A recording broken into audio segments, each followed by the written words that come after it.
এ কোনো স্বজন হারানোর বেদনা নয়, এ হলো আনন্দের অশ্রু। বহুদিন পর প্রিয়জনদের কাছে ফিরতে পেরে এভাবেই কান্নায় ভেঙে পড়েন রাশিয়া থেকে ফেরত আসা ইউক্রেনীয় বন্দীরা। প্রায় ৩ মাস ধরে চলছে রাশিয়া ইউক্রেন যুদ্ধ। এর মধ্যে বেশ কয়েকবার যুদ্ধবন্দী বিনিময় করেছে দেশ দুটি। সোমবার সংযুক্ত আরব আমিরাতের মধ্যস্থতায় আবারও সম্পন্ন হলো বন্দী বিনিময় কার্যক্রম। রুশ প্রতিরক্ষা মন্ত্রণালয় জানিয়েছে ১৫০ ইউক্রেনীয় বন্দীর বিনিময়ে সমান সংখ্যক রুশ সেনাকে মুক্তি দেওয়া হয়েছে। আমি আমার দেশের মাটিতে আছি, আমার পতাকা আর আমার প্রিয়জনকে দেখতে পারছি, এটাই আমার কাছে সবচেয়ে গুরুত্বপূর্ণ বিষয়। আমি ক্যামেরার সামনে নিজেকে ধরে রাখতে বাধ্য হচ্ছি, কিন্তু আমার ভীষণ কাঁদতে ইচ্ছা করছে। মনে হচ্ছে আমি জ্ঞান হারিয়ে ফেলবো। আমি আমার মাকে অবশেষে দেখতে পেয়েছি।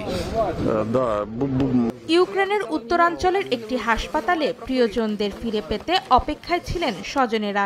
দেশটির প্রেসিডেন্ট ভলোদিমির জেলেনস্কি জানান, মুক্তিপ্রাপ্তদের মধ্যে রয়েছে ইউক্রেনীয় সেনা, বর্ডার গার্ড, ন্যাশনাল গার্ডের সদস্য এবং নৌবাহিনীর কর্মী। এদের মধ্যে অনেকেই ২.৫ বছরেরও বেশি সময় ধরে বন্দী ছিলেন। তাদের অনেকের শারীরিক অবস্থা গুরুতর বলে জানিয়েছেন স্থানীয় কর্মকর্তারা।